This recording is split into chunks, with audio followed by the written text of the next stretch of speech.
Hello friends, माझ्या YouTube चॅनलमध्ये तुमच्या सगळ्यांचे मनपूर्वक स्वागत आहे. तर मी आज माझ्या मुलीच्या आवडतीची बटाट्याची भाजी मी तुमच्यासोबत शेअर करणार आहे. तर चला तर मग रेसिपीकडे वळूयात.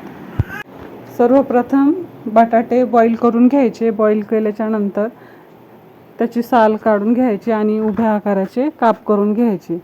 नंतर एका कढईमध्ये तेल टाकायचं, त्याच्यामध्ये जिरे मोहरी टाकायची, तडतड होऊ द्यायचं. नंतर त्यामध्ये कांदा टाकायचा, कढीपत्ता टाकायचा. लहान मुलाला बटाटे प्रचंड आवडतात.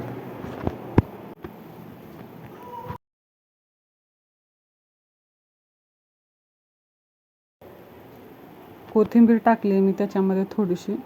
कोथिंबीर थोडीशी तळली की त्यामध्ये अद्रक लसणची पेस्ट टाकायची.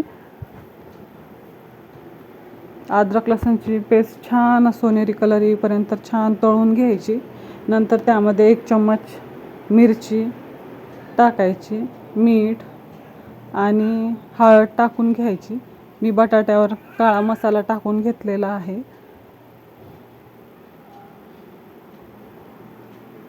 माझ्या रेसिपी आवडत असतील तर माझ्या चॅनलला लाईक शेअर सबस्क्राईब नक्की करा. बेल आयकॉन क्लिक करा, जेणेकरून इथून पुढे येणाऱ्या रेसिपी तुम्हाला पाहायला भेटतील. अद्रक लसणची पेस्ट मी टाकलेली आहे, तर छान तळून घ्यायची अद्रक लसणची पेस्ट.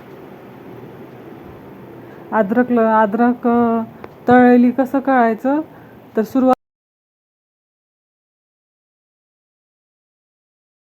तळली ना, तेल एकीकडं होते आणि पेस्ट अद्दर एका साईडला होते. बघा, हे बघा, तुम्हाला दिसत असेल.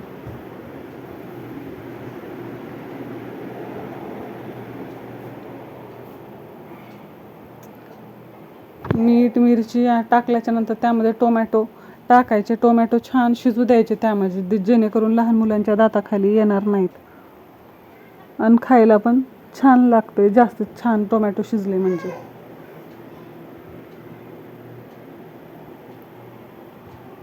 टोमॅटो शिजले की त्यामध्ये आपण बटाट्यावर मसाला टाकून घेतलेला टाकून द्यायचा.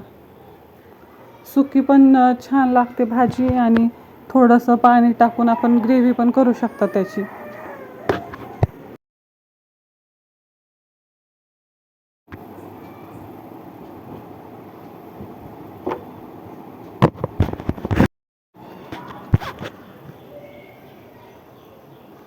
थोडंसं 2 मिनिट प्लेट झाकून ठेवूयात, जेणेकरून मसाल्यांचा स्वाद सगळीकडे होईल. आणि मी त्याच्यामध्ये 2 चमचे शेंगदाणे तिळाचं कूट टाकलेलं आहे.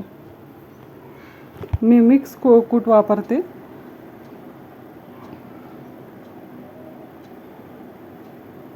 भाजी अशी सुकी पण आपण देऊ शकता. मला पाणी टाकायचं म्हणून मी थोडंसं पाणी टाकून घेते.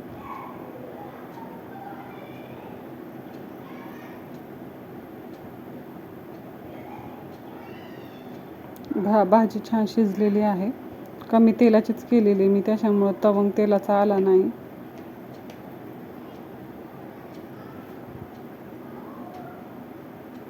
असेच छान छान व्हिडिओ पाहण्यासाठी माझ्या चॅनलला सबस्क्राईब करा. स्वस्त रहा, मस्त रहा.